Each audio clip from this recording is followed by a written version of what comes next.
여러분 약속을 잘 지키는 편이십니까? 저는 오늘 본문을 읽고 묵상을 하면서 그 본문에서 강조된 단어는 아니지만 저에게 주시는 어떤 키워드가 약속이었어요. 우리는 약속을 잘 지키는가? 뭐 내일 밥 먹자 이런 약속 어기지는 않죠. 깜빡할 수야 있지만 일부러 어기진 않는데 약속 중에서 뭐라고 할까요? 그러니까 눈에 잘 안 보이고 오래도록 지켜야 하는 약속들이 있습니다. 나의 마음으로 하나님께 드린 약속, 또 나 자신과의 약속, 이런 약속을 잘 지키십니까? 인생의 질은 어쩌면 그런 약속, 눈에는 잘 안 보이는 약속, 그런 약속들을 얼마나 잘 지켜가는가, 여기에서 많은 부분이 결정되기도 할 것 같습니다. 하나님께 이러이러하게 하겠습니다.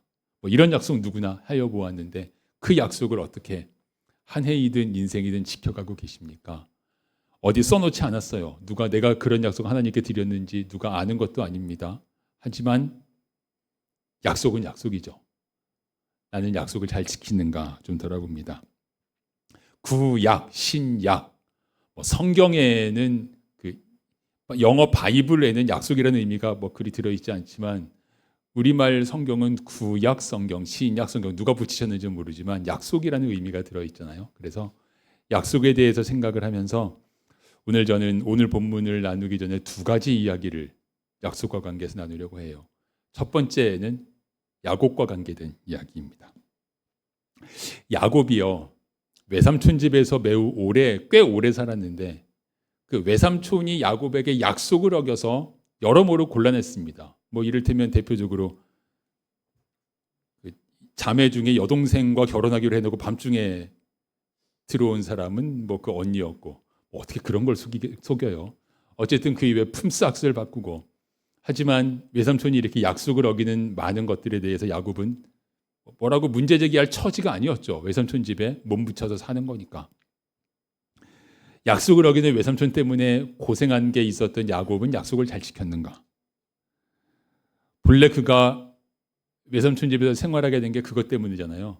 아버지와 쌍둥이 형 에서를 속이고 뭐 이런저런 일들 속에서 이제 떠나가지고 외삼촌 집에서 살게 되었는데, 왜냐하면 속이면서 형이 자기를 해칠까봐 두려우니까 떠나게 되었는데, 그 집을 떠나서 외삼촌 집에 가는 도중에 어떤 곳에서 하나님 앞에 이런 약속을 했습니다. 좀 길지만 같이 한번 읽을까요? 하나님이 나와 함께 계셔서 내가 가는 이 길에서 나를 지키시고 먹을 떡과 입을 옷을 주시어 내가 평안히 아버지 집으로 돌아가게 하시오면 여호와께서 나의 하나님이 되실 것이요 내가 기둥으로 세운 이 돌이 하나님의 집이 될 것이요 하나님께서 내게 주신 모든 것에서 10분의 1을 내가 반드시 하나님께 드리겠나이다. 약속 세 가지를 여기 노란색으로 표시해 드렸어요. 첫째, 둘째, 셋째. 하나님께서는 야곱을 지켜주신다면 야곱은 이렇게 하겠습니다. 이런 약속을 세웠습니다. 이 약속을 한 장소를 기억하십니까? 벳엘이라고. 벳은 집이란 뜻이고 엘은 하나님이란 뜻이어서 벳엘, 하나님의 집이라는 뜻이죠. 자, 외삼촌 집에서 지내는 동안에 하나님께서 야곱의 모든 것을 형통하게 하셨어요. 그래서 야곱이 참 거부가 됐어요. 가축도 굉장히 많은, 야곱 소유의 가축도 굉장히 많아졌고, 부인이 4명이 됐고, 부인이 4명이 된 것을 축복을 할지는 뭐 나중 얘기고, 어쨌든 그렇게 됐고, 아들이 11명이 됐고, 12번째 아들은 나중에 태어날 거예요. 11명이 됐고, 딸이 1명이 있고, 종들도 많고, 이렇게 됐습니다. 그리고 이 수많은 가족과 또 소유물들, 종들을 거느리고 이제 고향 땅으로 돌아가게 됐어요. 걱정이죠. 에서 만나면 에서가 날 가만히 둘까? 그렇게 고민하는 가운데 하나님을 만났어요. 하나님께서 뭐 이런저런 과정 중에 야곱에게 이렇게 말씀하셨습니다. 읽을까요? 그가 이르되 내 이름을 다시는 야곱이라 부를 것이 아니요 이스라엘이라 부를 것이니 이는 내가 하나님과 및 사람들과 겨루어 이겼음이니라. 이 내용을 희내니 성경인들과 나눈 적이 있는데, 야곱에서 이스라엘로 이름 바뀐 게 무슨 뜻이냐? 그냥 이름이 바뀐 거냐? 야곱의 뜻은 속이는 자, 발뒤꿈치를 잡은 자. 다시 말하면 자기 꾀로 사는 자. 저는 그렇게 해석을 해요. 자기 꾀로 사는 자. 이스라엘은 하나님과 사람과 겨루어 이겼다 그랬는데 하나님과 겨루어 이긴다는 게 사실 말이 안 되잖아요. 근데 말이 되는 게 저는 제 딸들이 5살, 6살 때 제 딸들하고 달리기를 많이 했는데 달리기에서 제가 이겨본 적이 없거든요. 어떤 아빠가 5살짜리 딸하고 달리기에서 이기겠어요. 그러니까 하나님과 사람과 겨루어 이겼다 그럴 때 초점은 이겼다에 있지 않고 겨뤘다에 있단 말이에요. 인생에 무슨 일이 생기면 하나님과 겨룬다. 하나님께 아뢰고 하나님의 은혜를 구한다. 그러니까 인생의 축이 바뀐다는 뜻이죠. 자기 꾀로 사는 삶에서 하나님께 아뢰고 하나님의 은혜를 구하는 삶으로, 자기 꾀로 사는 삶, 하나님께 은혜를 구하는 삶, 자기가 주인인 삶, 하나님이 주인이신 삶, 이렇게 바뀐다는 게 야곱에서 이스라엘로 이름 바뀌었다는 것의 의미입니다. 그냥 딱 이름만 바뀌었어 이게 아니고. 자, 이렇게 새 이름을 받은 다음에 형 에서를 만났는데 형이 의외로 환대했죠. 빨리 가서 아버지 만나자. 아버지 이제 늙으셨어. 그러니까 야곱이 말하죠. 참, 야곱은 제 애들이 다 어려서 급하게 가면 다 죽어요. 어디 죽게 하겠어요. 하여튼 엄살도 심하고. 그러니까 형 먼저 가시면 따라갈게요. 이렇게 말해놓고 형 먼저 가게 한 다음에 약속을 어기죠. 형 안 따라갔어요. 먼저 가라 그런 다음에 안 따라가고 조금 가다가 세겜이라는 곳에 가서 거기 그냥 자리 잡고 살아버렸어요. 따라간다 그래놓고 약속 어겼습니다. 세겜에서 무슨 일이 있었는지 대략 아시죠? 야곱의 11아들과 한 딸 중에서 딸 디나가 하여튼 나갔다가 이제 욕을 당하고 딸을 욕보인 사람은 그 동네 추장의 아들이었는데 그뿐만 아니라 좋아해서 결혼도 하고 싶다 막 이렇게 나오는데 거기에 대해서 야곱의 11아들 중에서 2아들이 누구랑 누구죠? 시므온과 레위 둘째랑 셋째가 동생이 당한 것 때문에 화가 나가지고 그래 너희 할례 받으면 결혼하게 해줄게 이렇게 속이고 할례 받아서 전투력이 없어진 동안 세겜 남자들을 다 죽여버렸죠. 이것도 약속 어긴 거죠. 아버지 야곱이 지금 약속을 어기고 살고 있으니까 그런지 이들도 그래 너희들 할례 받으면 내 동생이랑 결혼해 약속이잖아요. 그래 놓고서 할례 받게 해놓고 다 죽여버리는 약속 어기는 게 아무것도 아닌 이런 인생을 지금 살고들 있습니다. 야곱은 큰일 났어요. 세겜 남자들은 다 죽었지만 세겜 남자들과 뭐 사돈 관계 이런저런 관계 그리고 주변 마을들과 관계도 많을 거 아니에요. 그 사람들이 야곱을 공격하면 야곱은 당해낼 재주가 없습니다. 그래서 아들들을 야단쳤죠. 왜 이렇게 했냐? 아들들이 아버지한테 대듭니다. 그럼 우리 누이가 이런 일 당했는데 가만히 있으란 말이에요. 뭐 이런 것이 성경에 있죠. 그때 하나님께서 야곱에게 나타나셔서 말씀하시죠. 그 말씀을 읽겠습니다. 잠깐만요. 예, 읽겠습니다. 일어나 베델로 올라가서 거기 거주하며 내가 내 형 에서의 낯을 피하여 도망하던 때 내게 나타났던 하나님께 거기서 제단을 쌓으라. 무슨 말씀입니까? 네 문제는 약속을 어기는 거야. 일어나 베델로 올라가라는 것은 약속 지키라는 거죠. 야곱이 지금 나 무사히 돌아가게 하면 베델에 가서 첫째, 둘째, 셋째 아까 약속했잖아요. 지금 지킬 생각도 없거든요. 근데 야곱은요. 이 세겜에서 자리 잡았을 때 어떻게 했냐 하면 제단을 쌓았어요. 하나님께 예배드리겠다고. 제단을 쌓고 그 제단 이름을 이렇게 지어요. 엘 엘로헤 이스라엘. 하나님 이스라엘의 하나님. 참, 제단 이름은 하나님 이스라엘의 하나님이라고 지어놓고 약속은 안 지켜. 이 무슨 마음인지 할 만큼 좀 굉장히 교활한 사람이에요. 하나님께서 이렇게 말씀하셨고 야곱이 이 말씀 앞에 이제 약속을 지켜요. 베델에 올라가서 약속을 지킵니다. 그랬더니 하나님께서 그에게 다시 나타나셨어요. 그리고 주신 말씀 중에 이 말씀이 있습니다. 그 베델에서 주신 말씀 같이 읽겠습니다. 내 이름이 야곱이지만은 내 이름을 다시는 야곱이라 부르지 않겠고 이스라엘이 내 이름이 되리라 하시고 이 말씀 아까 28장에 있었는데 희내니 성도님들은 저랑 같이 이 부분 묵상한 것 혹시 기억나실 거예요. 한 2-3번 한 것 같으니까. 제가 이렇게 묵상한 거 말씀드렸죠. 하나님과의 친밀함으로 저 나름대로 나간다고.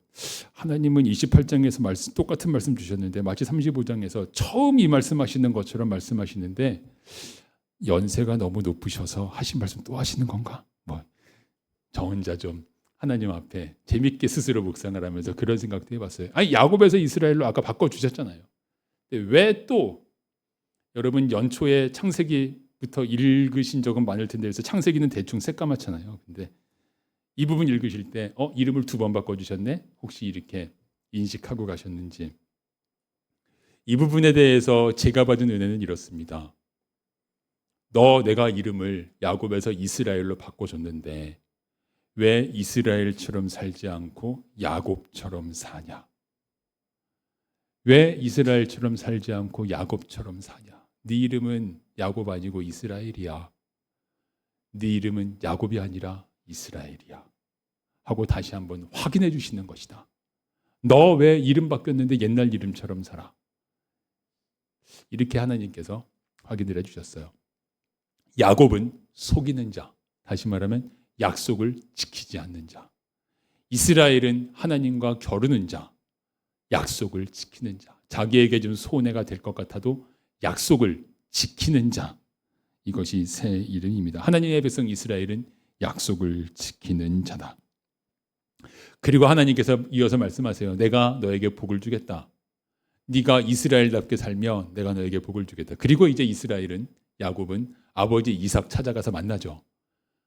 참, 사실 이삭도 안 만나려고 그랬던 거예요. 아버지도 연로하셨는데 가면 갈 수 있는데. 그리고 이삭은 야곱을 만난 다음에 이제 별세를 하게끔 됩니다. 야곱, 이스라엘, 약속을 지키는가? 약속을 어기는가? 이게 약속과 관계에서 저에게 생각이 났던 첫 번째 얘기고, 두 번째 이야기는 오늘 본문과 좀 더 직접적으로 연관된 유월절에 관한 내용입니다. 유월절. 유월이 별로 쉽지 않아요. 월자는 딱 듣고서 생각나는 단어가 저에게는 있어요. 월담, 담 넘어가는 거.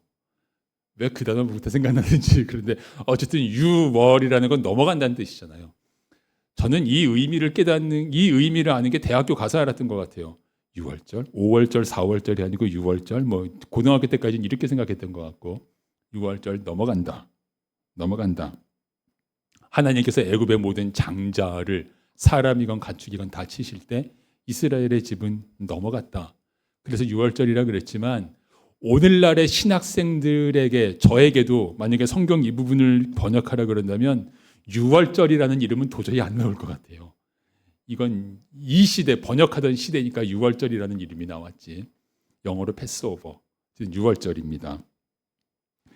자, 이 6월절에, 출애굽의 밤을 기념하는 6월절에 이스라엘이 먹는 음식이 있죠. 그 음식 알고들 있을 텐데 우리 그 내용을 같이 한번 읽겠습니다. 너희 어린 양은 흠없고 일련된 수컷으로 하되 양이나 염소 중에서 취하고 그 피를 양을 먹을 집 좌우 문설주와 임방에 바르고 그 밤에 그 고기를 불에 구워 무교병과 쓴 나물과 아울러 먹되 허리에 띠를 띠고 발에 신을 신고 손에 지팡이를 잡고 급히 먹으라. 이것이 여호와의 유월절이니라. 여러분, 유월절이 무엇이라고 생각하십니까? 약속하는 날이에요. 그리고 유월절을 기억해서 이 음식을 유월절에 먹는다는 건 약속을 다시 기억하는 거예요. 무슨 약속이냐? 약속은 쌍방이 하는 거잖아요. 하나님의 약속. 하나님의 약속. 어린 양의 피를 바르면 너희들을 죽음에서 건져줄게. 이 일이 처음 있던 날은 6월절 식탁 차려놨을 때 아직 죽음이 오기 전이잖아요. 하나님께서 약속하셨고 이걸 먹는 동안 애굽의 모든 장자들은 다 치셨잖아요. 약속대로 하셨어요. 하나님께서 먼저 은혜를 베푸셨어요. 성경에서 하나님께서 사람과 약속을 하실 때 함께 지키는 경우가 없어요. 하나님께서 먼저 다 지키시고 그 다음 사람이 지킬 것이냐 하지 같이 지키는 경우가 없어요. 먼저 하나님께서 은혜를 베푸시고 다 지키신다. 그러니까 우리가 우리에게 죄 지은 자를 용서하여 준 것 같이 우리의 죄를 용서해 주시고, 이게 주기도문들 보면 조건 같죠. 거기에 표현되지 않은 앞에 있는 내용은 뭐냐 하면 하나님께서 먼저 우리 죄를 용서해 주셨어요. 먼저 우리 죄를 용서해 준 게 있고 그 앞에 괄호 속에, 그런데 우리가 다른 사람의 죄를 용서하느냐 마느냐, 이제 그 다음에 전개가 되는 것이지, 하나님은 해주시지도 않고 우리가 먼저 누구 죄를 용서하면 이렇게 가는 게 아니에요.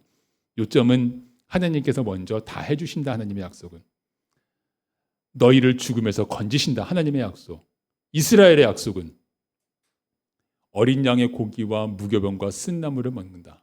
하여튼 어린 양의 피로 인해 구원받은 것을 새롭게 하고 그것을 기억하고, 무교병은 이스트가 안 들어간 빵이잖아요.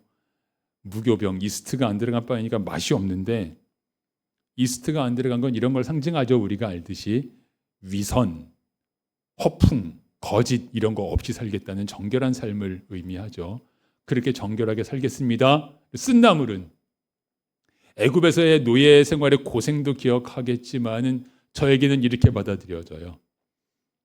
무교병 같은 삶을 사는 것을 사랑하는데 내 인생에 쓴나물 먹는 것 같은 쓰디쓴 시절이 온다 하더라도 저 그렇게 그냥 계속 잘 살게요. 이런 다짐으로. 쓴나물이 그런 의미라는 게 아니라 저에게 주신 의미예요. 제가 무교병 같은 삶을 살고 잔뜩 부풀리고 위선하고 이렇게 안 살겠는데, 제 인생에 쓴나물 먹는 것 같은 시기가 오더라도 지키겠습니다. 6월절은 언약의 시간입니다. 6월절의 식사를 매년 다시 한다는 건 그 시간에 언약을 기억하고 언약을 갱신하고 언약을 새롭게 한다는 것입니다. 자, 그런데 이스라엘 백성이 6월절을 잘 지켰냐? 잘 안 지켰어요. 맨날 우상 숭배하고 야단 맞고 뭐 힘 있는 자가 힘 없는 자에게서 뺏고 이러는데 무슨 6월절을 지켰겠어요? 그러다가 요시야 왕이 즉위했습니다. 여러분, 요시야 왕 때로부터 유다 나라 멸망까지 얼마 안 돼요. 우리 수요 예배 때 보고 있지만 요시야 왕 즉위하고 그저 한 몇십 년 안 돼가지고 나라 망할 거예요. 나라 망한 게 얼마 전이 되어서야 요시야 왕 때 6월절을 제대로 지킵니다. 이렇게 지킵니다. 요시야 왕 때 6월절 지켰던 모습 같이 읽을까요? 왕이 뭇 백성에게 명령하여 이르되 이 언약책에 기록된 대로 너희의 하나님 여호와를 위하여 6월절을 지키라 하며, 사사가 이스라엘을 다스리던 시대부터 이스라엘 여러 왕의 시대와 유다 여러 왕의 시대에 이렇게 6월절을 지킨 일이 없었더니 요시야 왕 18째 해에 예루살렘에서 여호와 앞에 이 6월절을 지켰더라. 세상에 6월절을 이렇게 지킨 적이 없다. 말해 뭐 하겠어요. 요시야 왕 제18년인데 요시야 왕이 8살에 왕이 됐어요. 18년이면 26살인데 요시야가 20살 때 개혁을 시작해서 26살 때부터 본격적인 개혁을 해나가니까 이 6월절을 지키는 게 본격적인 신앙개혁의 시발점에 딱 있었던 이러한 사건입니다. 자, 그런데 이때 예루살렘에서 지켰다 그랬잖아요. 요시야가 이때 백성들이 6월절 지키도록 양을 막 수천 마리 내놓고 뭐 이런 걸 했었거든요. 이때로부터 6월절은 예루살렘에서만 지키게 됐어요. 물론 이스라엘의 모든 남자는 원래 3대 절기에 예루살렘 가야 되죠. 하지만 전부 다 갔던 건 아니에요. 그리고 안 간 사람들은 자기 살던 곳에서 6월절 지키기도 했을 거예요. 근데 이때를 시발점으로 해서 6월절은 예루살렘에서만 지켜야 하고 6월절에 먹을 어린 양은 반드시 성전 마당에서 잡은 양을 먹는 거고, 다른 데서 6월절 지키는 건 금지. 그래서 6월절 음식 먹고 싶으면 6월절에 예루살렘 가야만 되는 것으로 이때부터 그렇게 되었습니다. 이때부터 그렇게 됐다. 자, 그래서 예루살렘 사는 사람들에게는 의무가 주어졌어요. 무슨 의무냐? 여러분이 예루살렘에 살고 계시다면 집에 방이 3개면 그중에 2개는 6월절에는 순례자들을 위해서 내줘야 돼요. 나는 안 내줘. 그리고 물론 그럴 수도 있겠죠. 그러면 안 돼. 우리 집에 있는 방들을 순례자들을 위해서 6월절 식탁 여기서 하시라고 이렇게 내어주는 게 예루살렘 주민들의 의무였다. 그러니까 예수님도 6월절 식탁을 맞이하는 게 제자들과 함께 그런 집을 찾으시는 거다라는 사실을 알 수가 있습니다. 예수님 때 이스라엘 백성 이제 예수님 때로 넘어오면서 6월절의 의미를 잘 새기고 지켰을까? 뭐 그런 사람도 있고 형식적으로 지킨 사람도 있겠죠. 하지만 중요한 게 있어요. 예수님이 이제 십자가를 통해서 6월절의 의미를 완성하실 거예요. 어린 양의 피라는 그 의미를 완성하실 거예요. 그러면 이제 6월절의 관건은 뭐냐 하면 예수님께서 완성하신 그 6월절의 의미를 내가 받아들일 것이냐 말 것이냐, 이게 관건이 되죠. 원래 6월절을 처음 제정하던 출애굽의 밤에도 그 의미가 예수님의 십자가로 완성이 되리라는 것은 예정되어 있었어요. 그것을 완성하시는데 이 유월절에 예전에만 알던 이 의미, 아직 계시가 다 되지 않아서 몰랐던 이 의미를 예수님의 십자가를 맞이하면서 내가 이 의미를 받아들일 것인가, 이 선택 앞에 서는 것이 이제 이 밤에 예수님께서 제자들과 함께 마지막 만찬을 나누시는 밤에 일어날 일인 거예요. 자, 그리고 예수님께서 제자들을 이 유월절의 식탁으로, 그러니까 언약의 자리로 초청하십니다. 예수님께서 제자들을 금요일 날 십자가에 못 박히실 건데 목요일 저녁, 만 하루도 안 남은 그 시간, 이 유월절 식탁으로 제자들을 초청하십니다. 제자들의 이때 모습은 우리 알잖아요. 예수님 왕이 되시면 내가 너보다 위야? 말도 안 되는 소리. 내가 너보다 위야? 이러고 계속 서로 싸우고 있잖아요. 누가 크냐 그러고. 가룟 유다가 예수님을 죽인 이유에 대해서 지난주에 좀 상상하면서 어쩌면 그랬을 수도 있다 그랬었죠. 왕이 돼야 될 사람이 예루살렘 들어와가지고 하시는 일들을 보니까 왕 될 마음이 별로 없는 것 같아. 뭐 이런 실망도 있었을 수 있다라는 거 나눴는데, 제자들 중에도 그런 낙심, 실망 뭐 이런 거 한 사람들이 있었을 수 있어요. 판건 가룟 유다 한 사람이지만 제자들도 비슷한 심리였을 수 있단 말이에요. 이제 그때의 제자들의 모습을 본다 그러면, 다시 말하면 예수님과 언약을 세우는 자리에 초청할 만한 상태가 아니었어요. 하지만 예수님께서는 그 제자들을 언약의 자리로 초대하십니다. 유월절 언약의 자리로 초대하신다. 그 초대하시는 말씀 같이 읽을까요? 유월절 양을 잡을 무교절 날이 이른지라 예수께서 베드로와 요한을 보내시며 이르시되 가서 우리를 위하여 유월절을 준비하여 우리로 먹게 하라. 유월절과 무교절이 나왔는데 뭐 쉽게 이해할 수 있죠. 유월절은 하루고 무교절은 그날부터 시작해서 일주일이죠. 유월절은 하루, 무교절은 그날을 포함해서 일주일.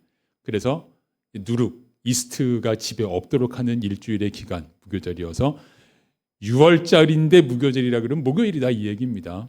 예수님이 베드로와 요한에게 유월절을 준비하라 그랬어요. 이게 쉬운 일이 아니에요. 왜 쉬운 일이 아니냐? 어마어마하게 혼잡하죠. 당연히 이때 예루살렘은 어마어마하게 혼잡한데, 여러분 생각해 보세요. 여러분이 이스라엘 백성이면 우리 가족 데리고 유월절이면 예루살렘 가요. 그러면 한 사람하고 관계를 잘 맺어서 매년 올 때마다 그 집에서 유월절을 지키거나 뭐 그렇게 안 해놓으시겠어요? 당연히. 그래서 사람들은 유월절에 있을 집도 미리 예정이 되어 있고 다 준비하고 와요. 그리고 예루살렘에 유월절에 오는 건 유월절 식사하는 게 중요하니까 양은 어떻게 구할지, 또 그다음 뭐 무교병과 쓴나물은 뭐 그렇게 구하기 어려울 것 같지 않지만 어쨌든 그런 걸 어떻게 구할지 다 구하고 사는 데가 있고 다 그럴 거란 말이에요. 근데 예수님과 제자들은 예루살렘까지 오시면서 아는 사람이 있어가지고 그 집에 머물겠다 이런 거 없단 말이죠. 그리고 어린 양의 고기를 어떻게 구할까 이런 거는 생각하지도 않고 예수님은 제자들을 훈련시키시면서 그러면서 오셨단 말이죠. 그런데 갑자기 베드로와 요한한테 우리가 먹을 유월절 식탁을 마련해라. 여러분이 베드로와 요한이라면 황당했을 것 같아요. 왜냐하면 그 당일이에요. 당일. 일주일 전에라도 말씀하셨으면 어떻게 알아보기도 할 텐데 오늘 저녁에 유월절 먹어야 되는데 당일에 유월절 준비하라. 그러면 어디 가서? 당일의 방 구하기가 얼마나 어려워. 이 복잡한 예루살렘에서 당일의 방을 어떻게 구해? 그게 다음 구절에 있는 그들의 반응입니다. 읽을까요? 여짜오되 어디서 준비하기를 원하시나이까? 이르시되 보라 너희가 성내로 들어가면 물 한 동이를 가지고 가는 사람을 만나리니 그가 들어가는 집으로 따라 들어가서. 예수님 어디서 준비하기를 원하시나이까? 이게 그러니까 주님 어디서 준비할까요? 하는 평범한 질문이 아니고 주님 미리 좀 말씀하시지. 이게 당일의 방을 어디서 구하라고. 혹시 아는 사람 있으세요 예수님? 이제 이런 얘기예요. 말도 안 되는 방 구하라는 얘기부터 하고 계시니. 그랬더니 예수님께서 알려주시죠. 물 한 동이를 가지고 가는 사람이라고 번역됐지만 영어 성경들을 보면 다 man이고 남자라고 번역하는 게 더 정확하겠어요. 이 당시에 물동이를 남자가 가지고 다니는 법이 없어요. 물동이는 여자 몫이에요. 그렇죠. 뭐 사마리아 여인을 생각을 해도 그렇고 물동이는 여자 몫이에요. 그런데 너희가 성에 들어가면 물동이를 가져가고 온 남자를 만날 거야. 그러니까 물동이가 가져가는 남자가 한 10명 있어서 어느 사람인가 이럴 염려는 없어요. 물동이 가지고 가는 남자는 그 한 사람뿐일 거예요. 이 당시에 굉장히 드문 일이기 때문에 물동이 가져가는 사람을 만나면 그 사람 따라가라 이렇게 말씀을 하십니다. 자, 객실이라 그랬지만 그 다음 따라가라. 그 다음 따라가서 이렇게 하라. 같이 읽을까요? 그 집 주인에게 이르되 선생님이 내게 하는 말씀이 내가 내 제자들과 함께 유월절을 먹을 객실이 어디 있느냐 하시더라 하라. 그리하면 그가 자리를 마련한 큰 다락방을 보이리니 거기서 준비하라 하시니 그들이 나가 그 하신 말씀대로 만나 유월절을 준비하니라. 일단 가장 큰 문제인 장소는 예수님이 해결해 주셨어요. 객실이라 그러니까 여관 같죠? 여관은 아닙니다. 원어를 보면 여관 객실이라는 의미는 아니고 여기 그냥 일반 가정집이에요. 여러 가지 상당한 근거를 가지고 이 다락방이 마가의 다락방이다 라고 추측을 합니다. 나중에 예수님 부활 승천하신 다음에 성도들이 모여서 예배드리다가 성령께서 임하셨던 마가의 다락방. 그 마가의 어머니의 이름은 성경에 많이 나오는 이름 중에 하나 마리아. 그 집에 왜 베드로가 나중에 감옥에서 나와가지고 한밤중에 그 집 가서 문 두드리잖아요. 그러니까 그 집은 가서 한밤중에 문 두드려도 괜찮을 집이에요. 왜냐하면 성도들이 모여서 기도하고 있을 거라서. 그런 집이 될 거라고 짐작을 하고 100%는 아니지만 그렇게 추측을 해요. 그러니까 여기 물동이 가져간 사람은 어쩌면 마가였을 수도 있다. 마가였을 가능성이 상당하다. 딱 마가다 이렇게는 말하지 못해도 이제 그런 집입니다. 어쨌든 그것은 오늘 초점은 아니고요. 하여튼 아마도 마가의 다락방일 것 같다 하는 것이고, 여기에 하지만 유월절 음식까지 준비해 놓은 건 아니죠. 제자들은 장소는 예수님께서 해결해 주셨으니까 유월절 음식은 자기들이 구해야 돼요. 가서 양 사서 성전마당 얼마나 복잡했을까. 막 생각만 해도 여러분 그런 일 하는 거 좋아하세요? 인산인해를 이룬 틈에 줄 서가지고 가서 양 잡아와야 된단 말이죠. 그거 하고 또 무교병 구하고 쓴나물 구해가지고 유월절 식탁을 준비했다. 이것을 준비하는 베드로와 요한의 모습을 상상을 하면서 여기에서 오늘 저에게 주시는 말씀을 받았습니다. 사실 오늘 말씀 본문을 정하면서요, 이 부분을 빼먹으려고 했어요. 여기까지는 의미를 잘 받지를 못하겠더라고요. 유월절 식탁으로 들어가려고 했는데 성경 말씀을 그렇게 읽으면 안 되지 하고 일단 정해놓고 묵상을 하다가 주님 무슨 말씀을 성도님들과 나눌 수 있을까요? 여기에서 유월절을 준비하라. 예수님께서 언약의 자리를 초대했는데 그 자리로 들어갈 준비는 너희가 하는 거야.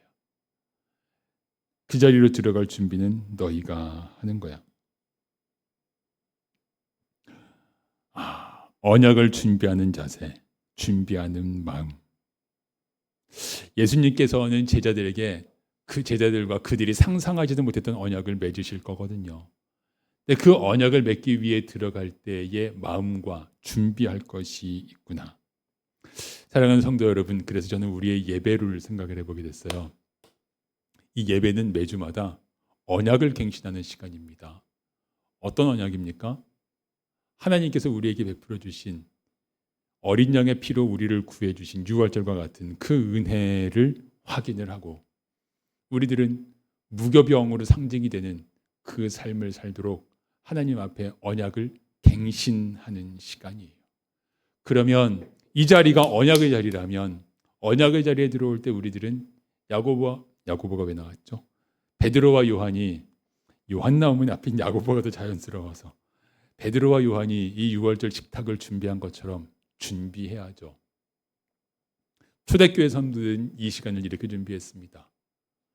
초대교회 성도들을 생각을 하면서 구절을 한 구절 읽을까요? 초대교회 성도들은 매주마다 다가오는 유월절 식탁에 해당하는 그 예배, 언약갱신의 시간을 어떻게 준비했을까? 같이 읽겠습니다. 어린 양의 혼인계약이 이르렀고 그의 아내가 자신을 준비하였으므로 그에게 빛나고 깨끗한 세마포 옷을 입도록 허락하셨으니 이 세마포 옷은 성도들의 옳은 행실이로다 하더라. 천사가 내게 말하기를 기록하라. 어린 양의 혼인잔치에 청함을 받은 자들은 복이 있도다. 왜 여러분 마태복음에 보면 잔치에 초대받았는데 예복이 없어가지고 쫓겨난 사람이 있잖아요. 이 구절을 근거로 이 구절과의 연관 속에서 그 예복은 행함의 예복이라고 우리가 그렇게 해석합니다. 쫓겨난 사람은 행함의 예복을 입지 않아서 쫓겨났어요. 그것은 마태복음에서 나중에 또 나눌 얘기고, 어린 약에 혼인계약이 이르렀으니 너희는 자신을 준비하라. 여러분, 이것은 장차 주님을 보좌 앞에서 뵐 때이지만 한 주로 국한해서 살펴볼까요? 로마 시대에요. 로마에 협력하면 잘 살 수 있어요. 요한계시록을 읽으면 로마에 협력해서 잘 살았던 사람들에 관한 내용이 있다는 것 최근에 나눴죠. 상인으로서 각종 수입, 수출 이런 걸 하기에 참 좋은 여건이에요, 로마가. 그래서 잘 살 수 있어요. 무엇을 협력하면 되느냐? 두 가지를 협력하는데, 첫째, 로마의 신을 섬기라. 둘째, 로마 황제 앞에 로마 황제를 숭배하라. 황제 숭배, 로마의 신 숭배, 이것만 협력을 하면 잘 살 수 있어. 잘 사는 사람들이 눈에 보여요. 그런데 성도들은 그걸 협력을 안 해서 죽을 위험에 빠지고, 예배를 드리기 위해서는 밝은 지상에서는 예배 드리다가는 죽으니까 지하 카타콤 묘지로 들어갔잖아요. 거기에서 거의 평생을 살면서 예배를 드렸습니다. 그들은 예배를 유월절 식탁으로 비유하자면 그 유월절 식탁을 나갈 때마다 무엇을 예비했느냐? 자기의 삶을, 자기의 목숨을 다 내놓는 것을 예비했어요. 예배드리기 위해서. 그게 어린 양의 혼인 기약이 이르렀는데 그의 아내가 자신을 준비하는 무교병 같은 삶이 그들에게는 예배에 임하는 그 모습이었어요. 오늘 우리들은 예배만이 그렇게 예배가 억압받는 상황은 아니지만, 오늘 우리가 사는 상황은 요한계시록 시대 이상으로 이 시대에만 협력하면 잘 살 수 있는 것들, 예를 들자면 동성애 인정해 이런 것부터 시작을 해서 이 시대에 협력하면 잘 살 수 있는 것들, 그런데 하나님의 뜻과는 어긋나는 것들이 지금부터 세기 시작하면은 꽤 긴 시간 셀 수 있을 거예요. 그런 시대를 살면서 세마포 옷을 입으라, 무교병을 준비하라, 어린 양의 고기를 준비하라, 그리고 이 예배자리, 언약을 갱신하는 이 자리로 들어오라 하는 말씀을 우리에게 주세요. 그 갱신하는 언약의 내용은 다음 주에 볼 거예요. 다음 주에 이제 유월절 만찬의 구체적인 내용이 나오니까 그건 다음 주에 보고, 오늘 여기까지의 말씀에서 제가 받은 말씀 그리고 나누는 말씀은 이것입니다. 여러분은 유월절의 만찬으로 초청받았죠. 저도 여러분도. 무엇을 준비하느냐? 베드로와 요한에게 예수님이 유월절 만찬을, 그 음식은 너희가 준비하라 라고 말씀하셨는데, 나는 무엇을 준비하고 주님 앞에 나오는가 하는 것을 돌아봅니다. 성도들의 옳은 행실이라고 했습니다. 초대교회 성도들은 그렇게 준비했는데, 오늘 이 주님과의 언약을 갱신하는 시간에 나오면서 나의 마음, 나의 몸, 나의 예물, 나는 무엇을 준비하는가? 언약을 갱신하는 시간에 나는 주님과의 언약을 계속 갱신해 가는가? 아니면 그 십자가 언약이라는 게 있긴 있었어. 거의 이 수준? 아마도 내가 언약 맺은 거 맞지? 거의 이 수준? 이 수준으로 우리가 살고 있는 것은 아닌가? 나는 일단 이 매주마다 예배로 딱 초점을 맞춰서 본다면, 주님과의 언약을 갱신하는 이 자리에 나는 무엇을 준비하고 사는가? 무엇을 준비하고 나오는가? 무엇을 준비할까? 내가 그동안 어겼던, 주님 앞에서 옳지 않은 걸 알면서도 하여왔던 그것을 나는 어떻게 할까? 우리 언약을 맺자. 그런데 네가 준비하라. 오늘 본문을 이렇게 받아들인다면 나는 무엇을 준비하는가 하는 나의 준비를 돌아보게 됩니다. 그러면서 오늘 말씀을 통해서 결론적으로 저에게 주신 의미를 이렇게 정리하게 됐습니다. 오늘 언약을 기억하는 이 예배자리로 불러주시니 감사합니다. 언약의 백성답게, 언약의 백성이란 세상에 파송받은 사도답게, 언약의 백성이란 혼인을 준비하는 예수 그리스도 신랑의 신부로서 언약대로 내가 안 살았던 영역들이 있고 알면서도 무시했던 영역들이 있고 언약대로 살겠습니다. 이것이 6월절 식탁을 예비하라라고 하는 주님 말씀 가운데 오늘 신혜니에 주시는 말씀으로 봤습니다. 그리고 아까 요한계시록 말씀에서 보았었죠. 청함을 받은 자들은 복이 있다. 여러분 청함을 받았고 복이 있습니다. 예수 그리스도의 귀한 이름과 맺는 언약을 기뻐하면서 청함을 받은 자의 복을 누려가기를 소망합니다. 기도하겠습니다. 하나님 아버지, 언약, 주님과의 약속, 그런 거 없이 그냥 살고 있었던 나의 게으름, 나의 무감각 돌아봅니다. 너희가 6월절 식탁을 예비하라. 나에게 주시는 말씀으로 받습니다. 오늘 이 예배를 6월절 식탁으로 준비하면서 우리들을 돌아보고 주님 앞에 드릴 나의 마음의 예물을, 삶의 예물을 지금 다시 이 시간 준비합니다. 주님 성령으로 임하시고 나의 신랑 예수 그리스도 앞에 정결한 신부로 나를 준비하게 하옵소서. 예수 그리스도의 이름으로 기도드립니다. 아멘.